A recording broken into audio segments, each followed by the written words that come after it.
Welcome, everyone. Thanks for tuning in to See Alaska Heritage's Culturally Responsive Education Lecture Series. My name is Christy Dillingham.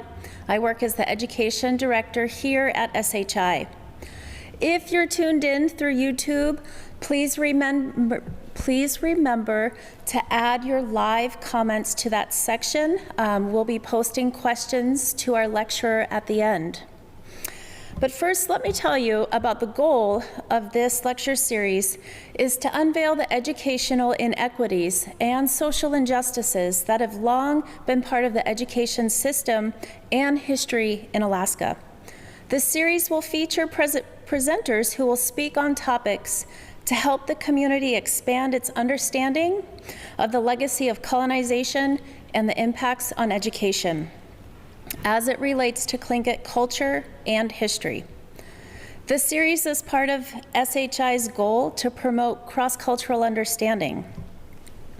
SHI has been working with educators through our Cultural Lens seminar series for approximately 7 years and through our Culturally Responsive Education Conference, in which we just had 500 participants this past August.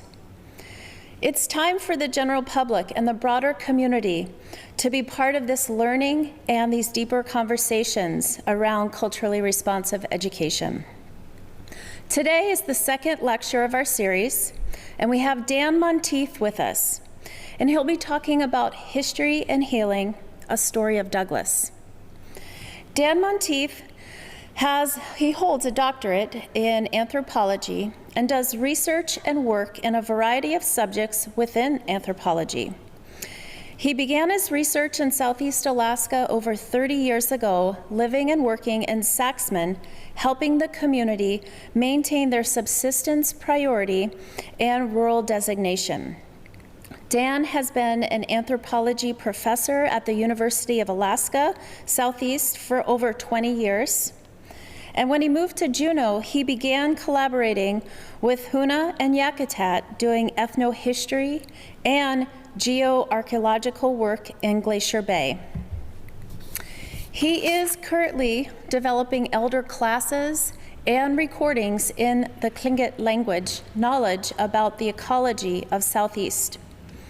Since 2012, he has worked as a community member and educator researching events of historical trauma and in Douglas, and how we as a community can move forward towards healing and social justice. Before I introduce Dan anymore, I do want to remind you all we are taking live questions through the YouTube channel, and we will be asking them at the end of the lecture. And at this time, I'd like to turn it over to Dan. Thank you.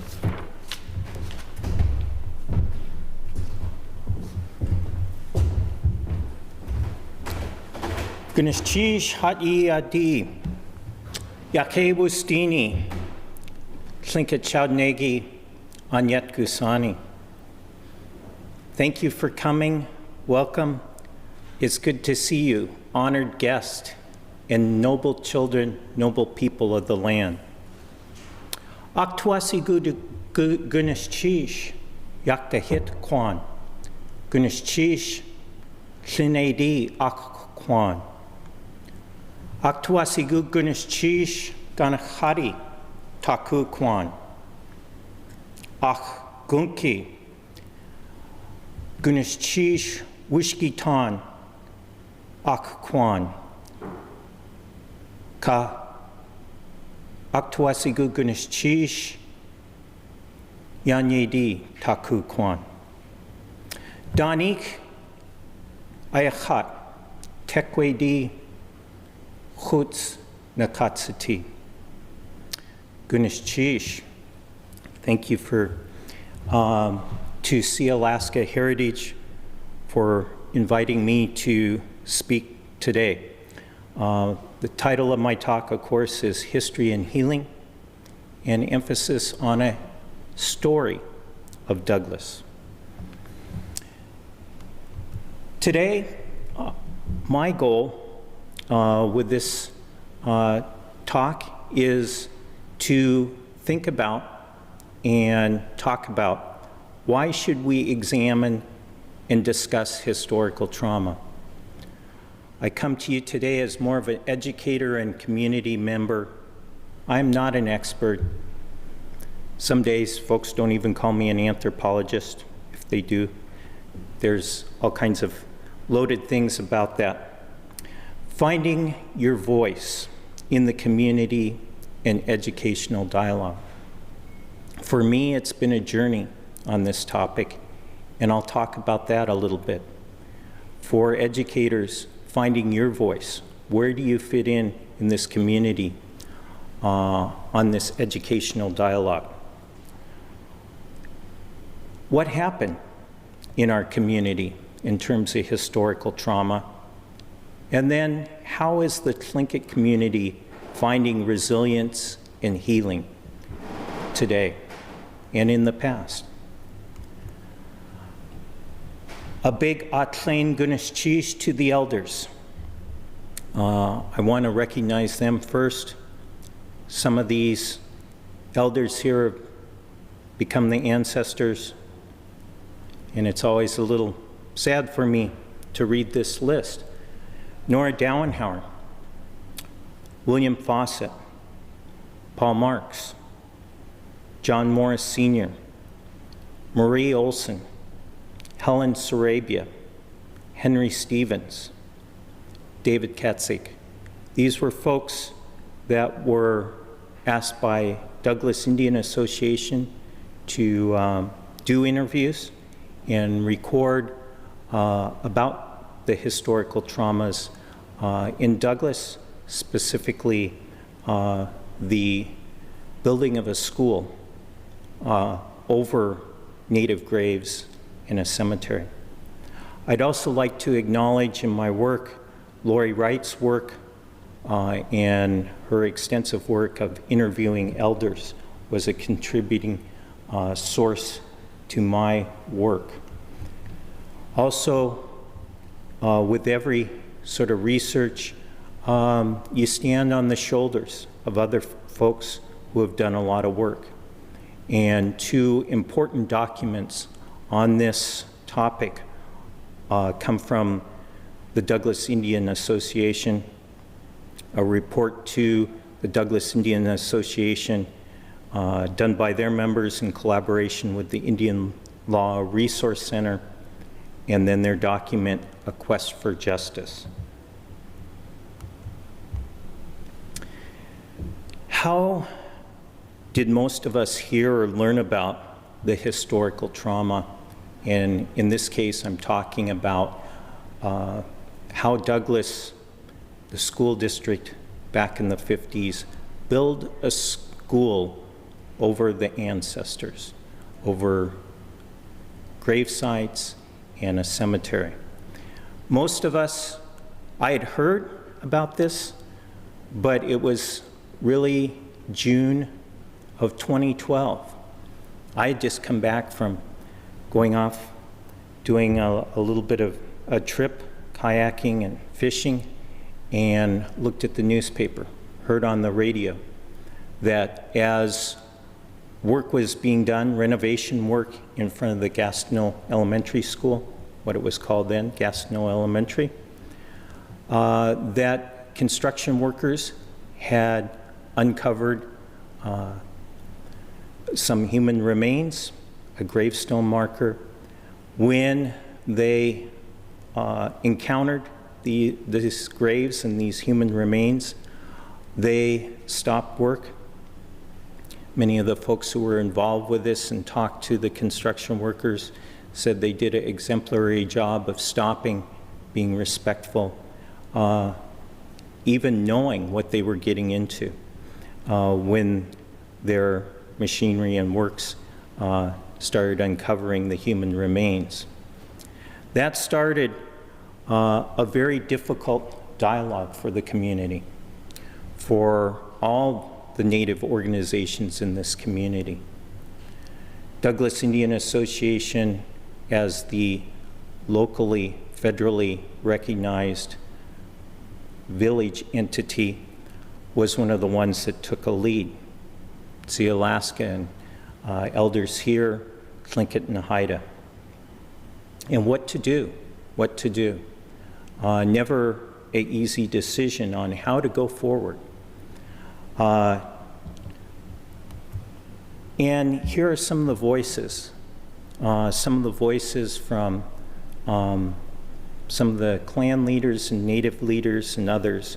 I wanted to honor their voices as the human remains were revealed, and then how to move forward with a time of healing. And well, some of the kutia, the totem poles, were being designed and being ready to be erected in front of the school. I looked to a friend, a colleague. Last year he got to be a fellow professor with me, Paul Marks. And this is what he said of the pole that went up in front of Gastineau School. It's an honoring of our ancestors who were buried there, and those that were there before they were. It's not to say to the community that everything is fine and dandy. In our way of thinking, it's no good to hold on to sorrow. When you do that, it's like holding on to death. That was one of his thoughts and quotes before the first healing pole went up in Gastineau, in front of Sayek Community School now. Another powerful quote or word spoken comes from clan leader and elder David Katzig at the second kutia raising. Weep no more, weep no more. It will have an impact on the earth if we continue to weep, if we continue to hurt. And so this pole, what is being raised here, this pole, so we will stop weeping over the kind of things that happen to us, my grandchildren on this land. And because our people were wiped out because of war by the people coming upon them, fight no more, war no more. This was David Katzig speaking, paraphrasing some of the lines from one of the songs there, and words spoken at the pole raising of the second pole. I want to start off with those voices because as an educator, I couldn't have said it nearly as eloquently or beautifully as both of those two leaders spoke of where do we go after this historical trauma. And it speaks to the resilience of Tlingit people and a way of life. Shortly, days after the ancestors were uncovered, I was working with a culture camp. Gold Belt Heritage Foundation was having a culture camp for the young people. And that's this picture there. You will recognize the elders, some of the young people who are now adults, 2012. And it was decided by the different leaders of the culture camp and others that the students should go there. And we should talk about what's happened. And the students learn more about the history of not only the school being built over graves, but also about the events in 1962, where some of the last structures and homes in the Douglas native village were condemned, burnt, and bulldozed. Later in the summer, the elders and the different councils talked about what do we do? How do we deal with it? And Of course, in Tlingit culture, maybe some of these people already had a kuik, some sort of ceremony when they passed away. When you don't know the identity of someone, how do you respectfully treat and honor the ancestors? I'm Tekwedi. How would I, if we don't know they're Tekwedi, how would we know to bring in the ravens, or vice versa? And so the leaders at the time decided we should have a small ceremony to kind of honor the dead. And on July 17th, 2012, here's a picture of the ceremony. Once again, you'll recognize some of the elders, some of the leaders there. A small gathering to kind of put things to rest, an initial put things to rest and smooth over and begin the process of healing. At this ceremony, I was there, I was sitting in the back, and people drove by in a car, and they honked, and they yelled expletives, and they said horrible things. Historical trauma on top of historical trauma. As I worked on this project, this was kind of a preface to my work and maybe a postscript to my work. As an educator, I was trying to find my voice in this project, and where do we go from here? In the Tlingit way, histories have ownership. Histories are atu and belong to clans and houses. So where was my place as someone adopted into the Tlingit culture? But what was my role as an educator, as a community member? And this is what I wrote. The construction at Gastineau Elementary over native burials is a social justice issue that provides an opportunity for education.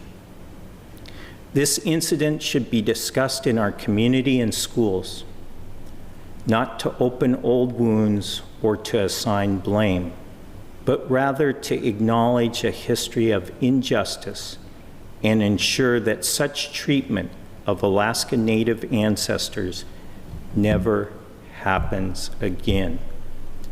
Respect for one's ancestors conveys respect to descendants and their cultural traditions. Why study? Why talk about historical trauma? Right now in our schools, in our school districts, here in Juneau, in our region in Southeast Alaska and across the state, there are educators, there's funding to look at, to try and assess and understand the impact of what's called ACEs, or Adverse Childhood Experiences, and historical trauma. In this slide done by the CDC, you see a number of the different things that are contributing factors, or a score, literally, for ACEs. One of those things is historical trauma. This is an area of research that I think really demands a lot more research and understanding. How historical trauma can be a contributing factor to ACEs and to so many other things. Why should we care about historical trauma? Here's from the CDC.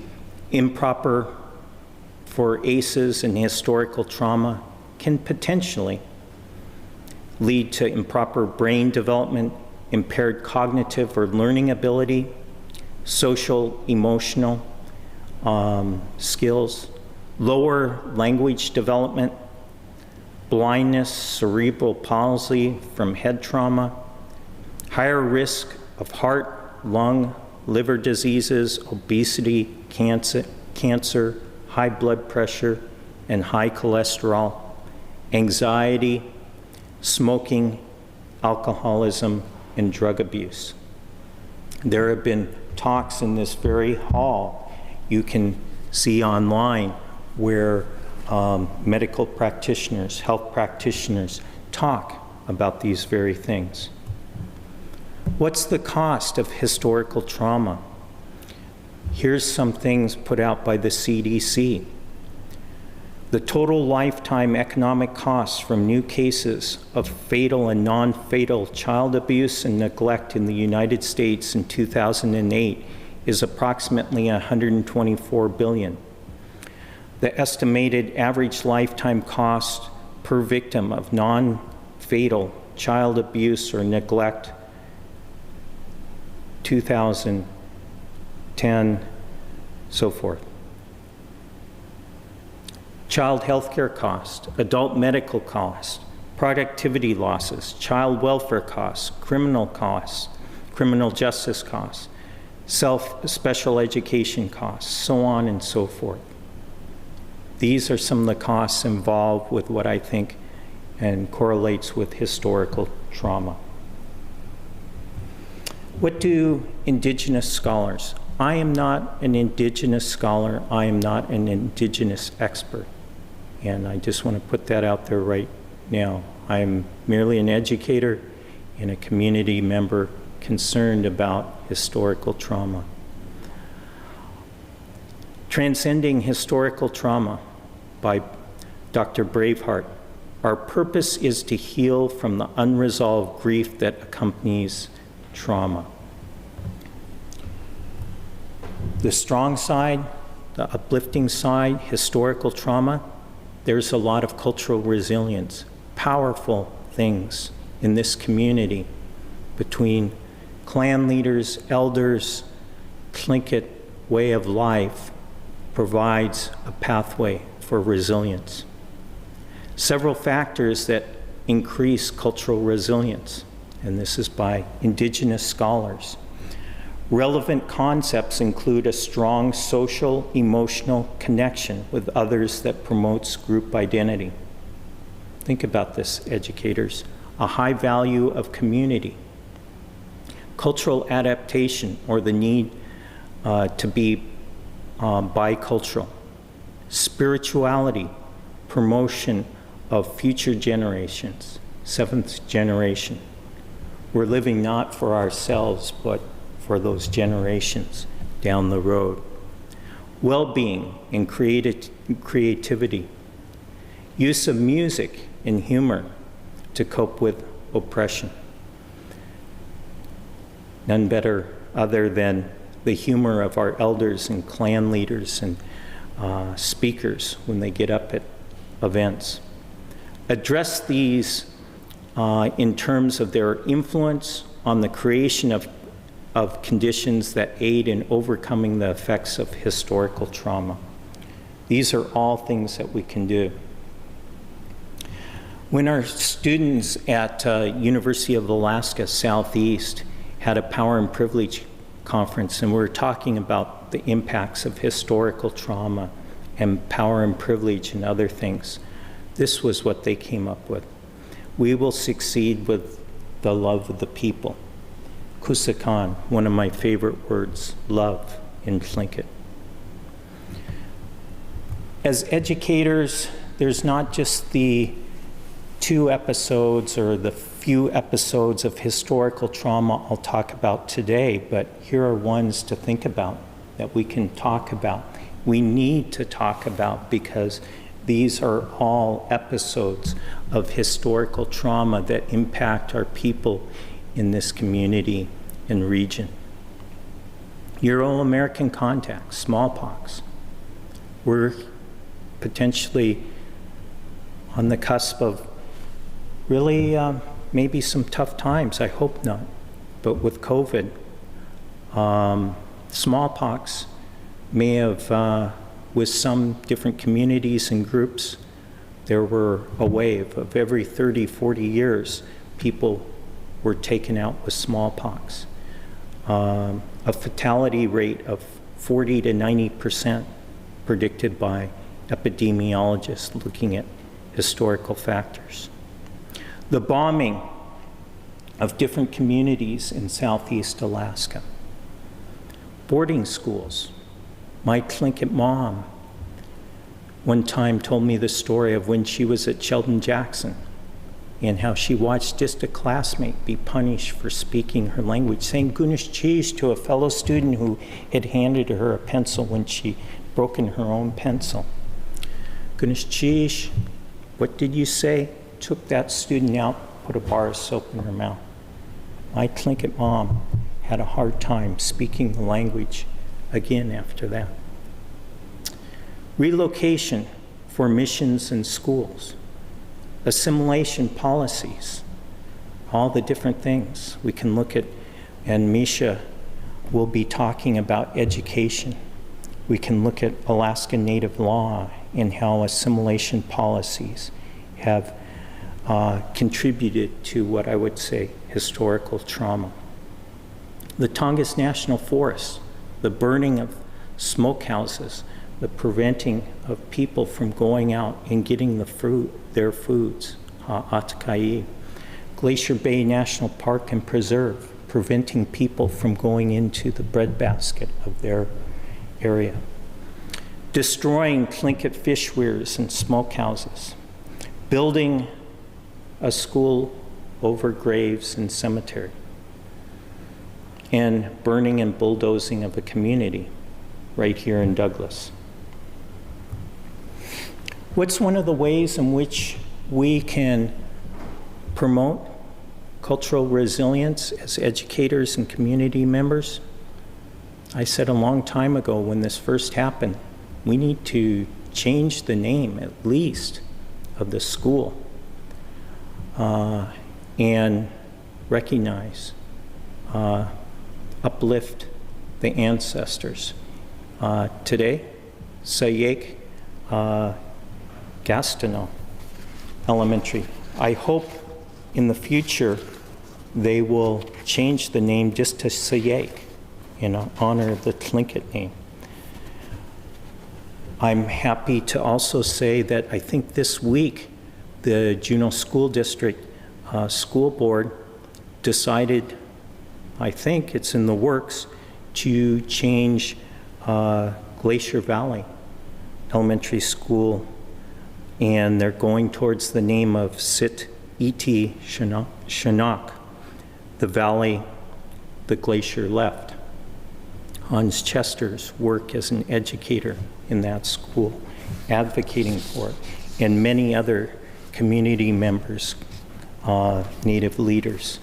Ikuai Kwan, go with courage, and as educators, let's support these initiatives to bring the Tlingit voice back on this land, to bring the Tlingit names back on this landscape. They're beautiful names. I would much rather refer to Douglas as Sayek or one of the other names that I have listed there than Douglas. I don't know who Douglas, well, I do. I've studied the history, and he was one of those guys that was chummy with Captain George Vancouver. But why not recognize these beautiful Tlingit names? One of my favorites, and I lived in Douglas, right downtown Douglas, the old address was 717 St. Anne's. I looked down on the area we're going to be talking later. Every day I walked my dog down on the beaches there in Douglas, and where the sun rays hit first. This morning, to gather strength, to Kiankawu, Hashigenya, Hande Ichin, I walked in the sunlight and tried to warm myself. A beautiful place and a beautiful name that wonderfully describes the area. I wanted to show you some different historical slides and talk about a few different other episodes of historical trauma. Some of these slides I just want to bring in. How did I do my research? I looked at historical photos. I looked through few hundred to a couple thousand pages of Douglas City minutes, other historical documents. But the photos and seeing the people on the landscape really kept me going. Here's one that I love, the family there with the canoe.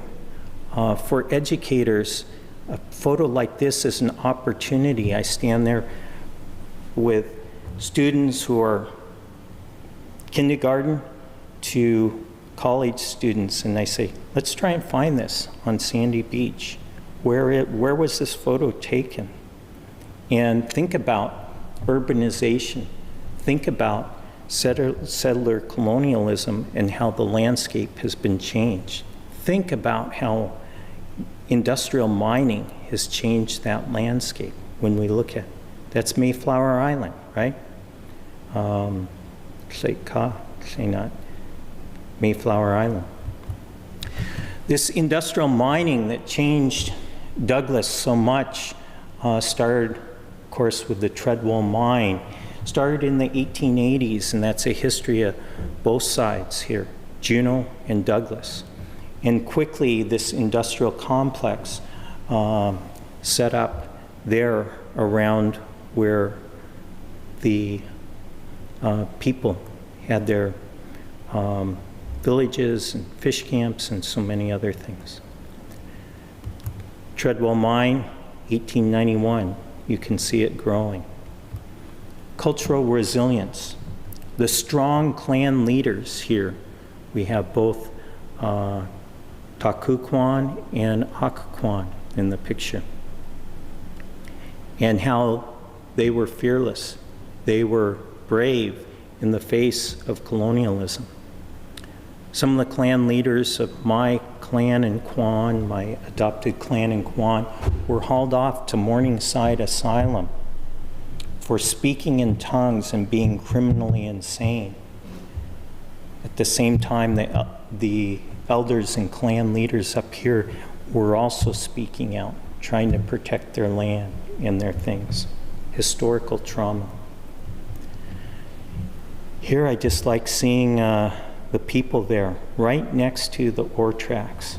And if you start looking at the historic photos, you see how quickly and how dramatically this historic mining complex really started building up around the area.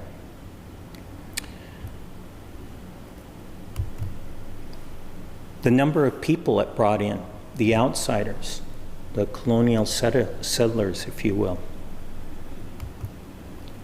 In 1900, the Taku people sent a letter to Senate.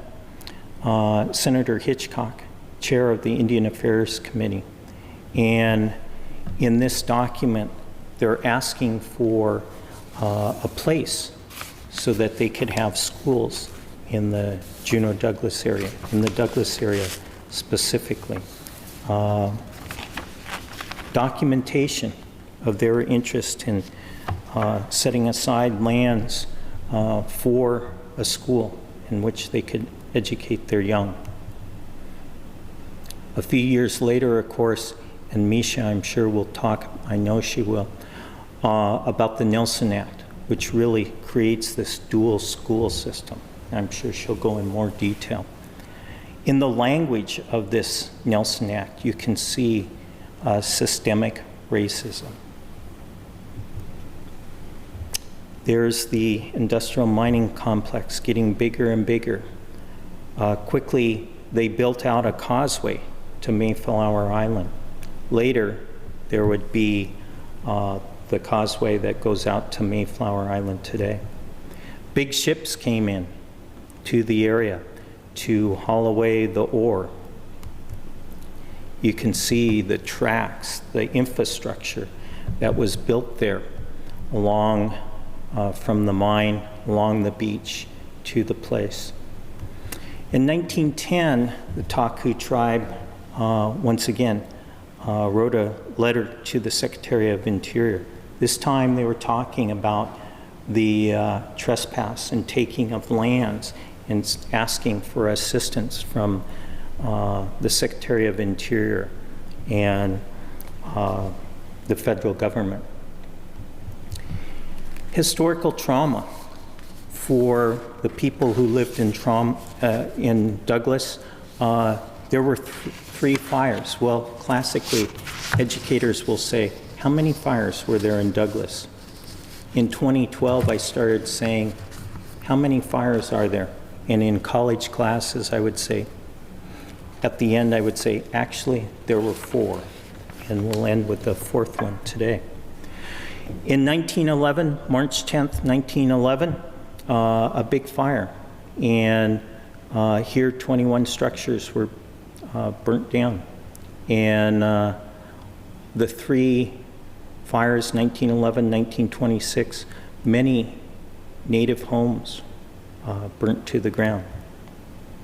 Here's a nice one that shows homes and structures right next to the ore tracks.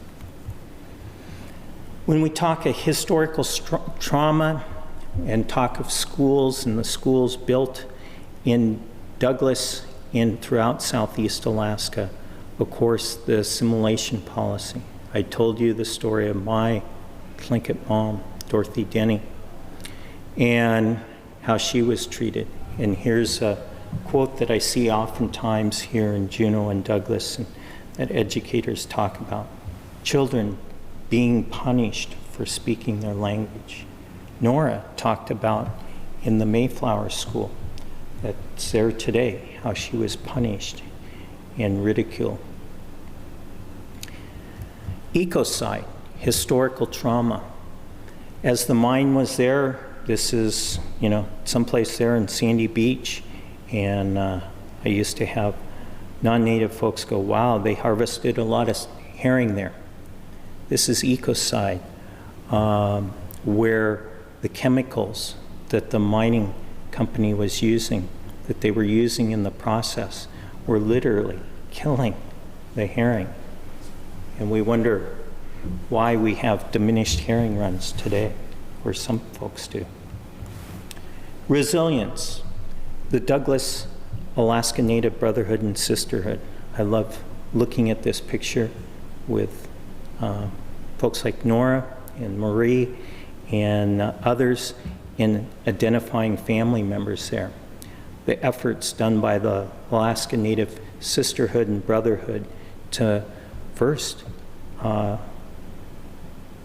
pin down citizenship, land and resource rights, and so many other things, civil rights over the years, cultural resilience. Here's a photo in 1913 that we used to look at and figure out where was the cemetery being built up, and then try and understand how the school could be built over it. Sandborn maps from different time periods, these historic maps that were done for insurance and fire purposes, really show beautifully in 1914. Here's a blow-up enlargement of kind of the native community right there on the beach in Douglas. There, in the next fire that I talk about, there were 38 homes or so, native homes, that were burnt to the ground in the fire. If you look at it, you see where St. Anne Street is the road going through. Look at the number of homes and houses there in Douglas. A changed landscape. And on there it said 3,000 people were living in Douglas at the time. Treadwell, 1916. Of course, the cave-in in 1917. And then we had the beginning of World War I and discussions what would happen in terms of the mine. Of course, it shuts down a few years later. 1918, historical trauma. And this is where we have some prominent graves, burials over there just below Sayek Community School, where we have different Taku clan leaders and family who were buried there in 1918, who passed away because of the influenza epidemic. It was introduced by boats in the fall, and it hit this community pretty hard. This is a map just kind of showing, and I'll cite this resource later, but CBJ has done a historic inventory of the cemeteries. In 1926 was the second big fire, and you can see the headlines, Indian Village, Olive Treadwell swept by fire.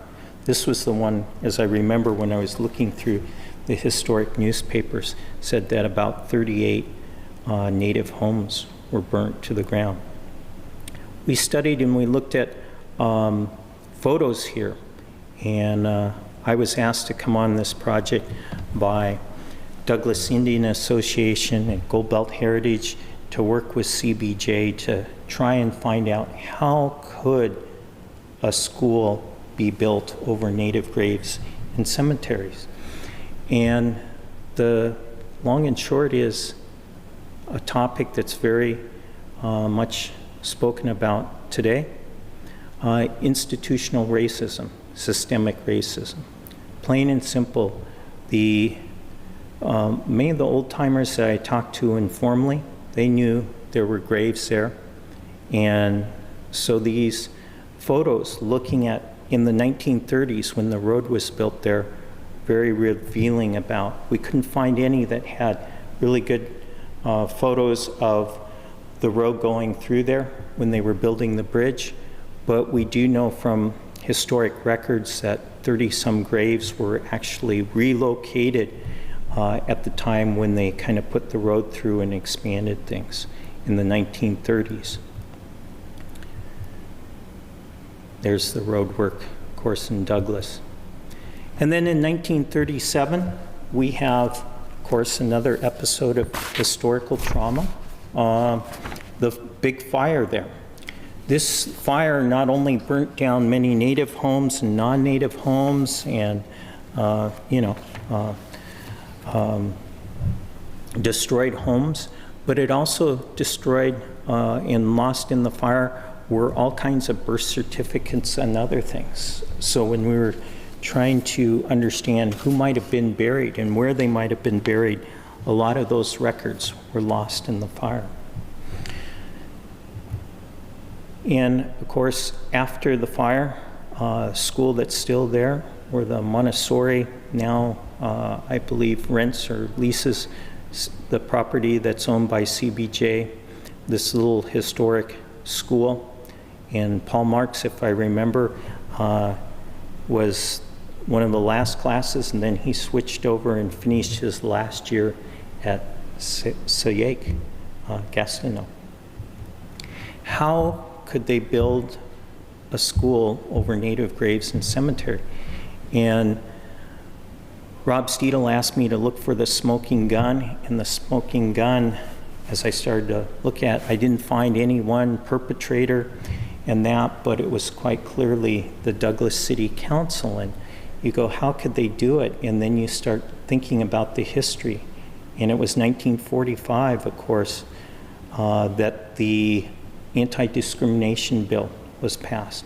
When you look at the wording of our state senators and how they talked about Native Indigenous people of Alaska,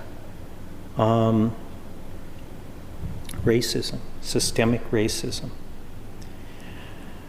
Elizabeth Pradovich's historic voice and heroic efforts. I gotta click up the clock here and kind of ramble through. In post-World War II, basically there was discussion of a small boat harbor. So Douglas Indian Association, the federally recognized tribe, could get boat loans for people.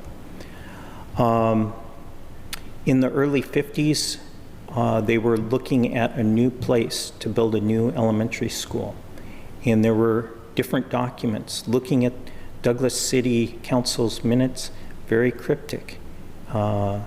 One-liners about motions and other things. But quickly in the 50s, they selected the site as being one of the financially one of the most viable places, and they were able to purchase the lands. It's a complex background in history. And here's some of the conceptual drawings. That's a photo in 1957, and of course, the school was finished. How could they build a school over the ancestors? Well, this systemic racism continued for a few more years. In 1959, there's a proposal by one of the council members to ask for the burning of any houses in the village. It goes on. There were conflicts of interest by the Lands Committee in Douglas. And finally, in 1962, the last of the native homes were burnt. And I want to read to you the newspaper article that came out the Monday afterwards. This came out in the Alaska Empire, May 7, 1962. Douglas has fire, not a fire. The siren rang just a bit before 7 p.m. Friday night, and the fire truck began immediately to roll off to the fires. Volunteer firemen appeared all over the town. Almost immediately, tongues of smoke and flame began to curve out of broken windows in the old shacks on Tlingit Avenue on Douglas. The trucks arrived and unrolled hoses quickly but played water not on the fired houses, but on the grass surrounding the group of buildings and on the buildings not on fire. Combining a fire drill and a practice with the city of Douglas efforts to clean up the fill area before the dredge gets here, the fire department and city maintenance crews put on such a good show that smoke could be seen clear down channel to the bridge over to Juneau, and people showed up all over the area to watch. No one was hurt, no one was even injured, but the fire was certainly busy keeping the flames within the bounds set for them, keeping the watching crowds out of the firemen's way. It was a wonderful evening to watch a big fire. And when you know there isn't going to be a tragedy connected with it, it was fun. Although some of the kids were heard to say wistfully that it was a bit too large for roasting weenies and hot dogs. Historic trauma, institutional racism. Could still see a glimpse, bits of burning tables, chairs.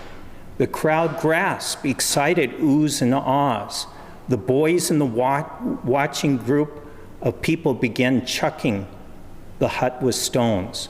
A larger unpainted house, which fronted directly on Tlingit Avenue, the road leading to the causeway to the mines, was at all times protected by streams of water played on and on. Friday night had been picked for the drill because it was a nice night for a fire. No wind, quiet, not too dry. 3 more buildings in the area are scheduled to be burnt sometime during the next week or so, according to the city employees and firemen. Historical trauma, institutional racism. There's more I could say on the recent events and that, but I'd just like to end with the healing pole that went up in front of Sayek Community School, and then the second pole that went up on June 6, 2018, to start the healing, or to continue the healing, if you will, of that burning of those houses. Some 20, over a course of time, 20 houses, net lofts, nets, a Quonset hut where they used to meet. I'd like to end with this idea. As I said, anak ya andaganya. the place where the sun first comes up in Douglas. May the first rays of light of social justice shine on Douglas with these contemporary community dialogues, acknowledging historic trauma and bringing about healing. Those are my wish, and I hope as educators and community members, we can continue this dialogue. This is where I think I'm supposed to shift to questions.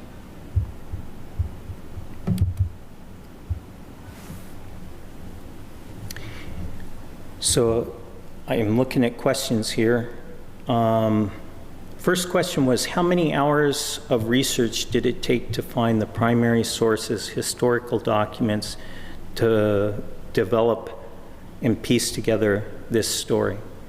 And thank you for using the word story, because it's not the history, it's not a history, it's really kind of the things I can put together. I've been working on it since August of 2012. Couldn't even begin to tell you how many hours, but I've looked at, like I said, all those city minutes and documents. All those were on digitized and difficult to read. Historic newspapers, other archival documents. The folks at the State Archives are amazing and very helpful.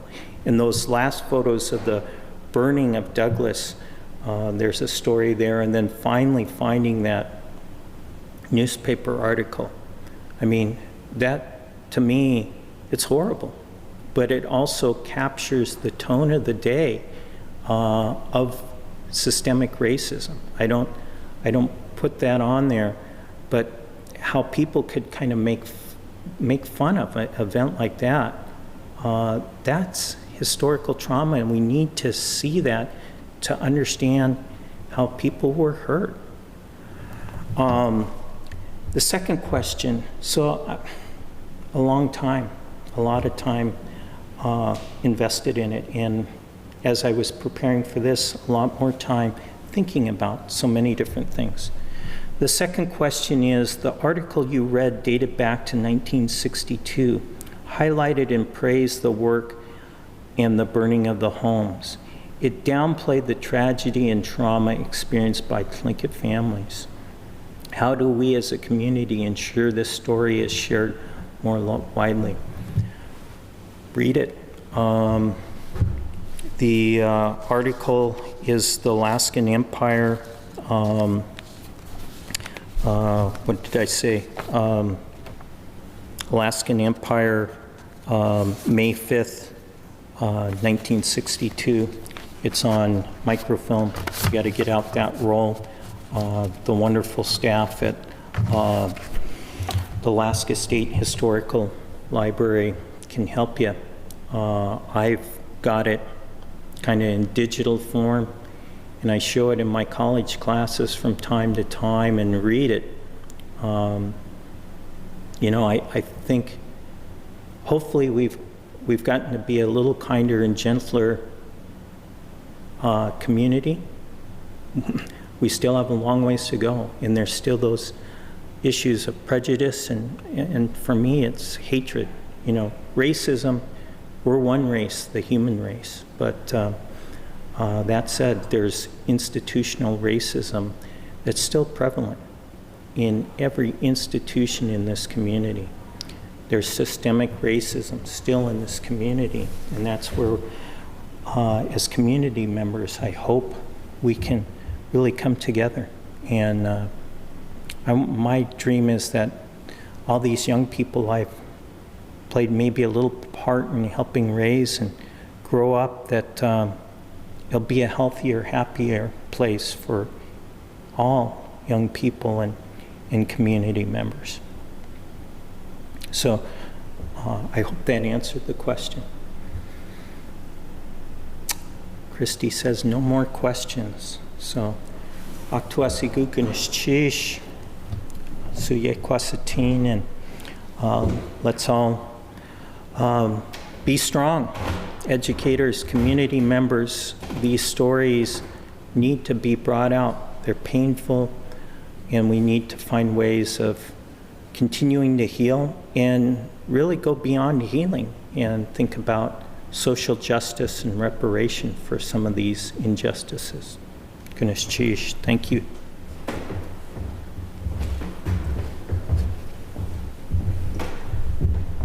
Goodness, Chish, Dan.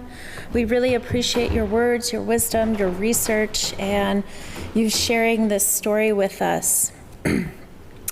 Everyone out there, thank you for tuning in to our lecture. If you know someone who you'd like for them to see this lecture, it is being recorded.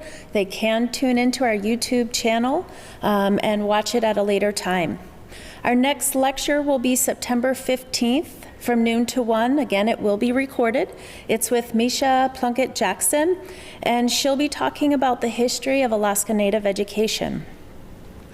Again, thank you very much for tuning in, and we hope to see you next week. Thank you very much. Ganesh Chish.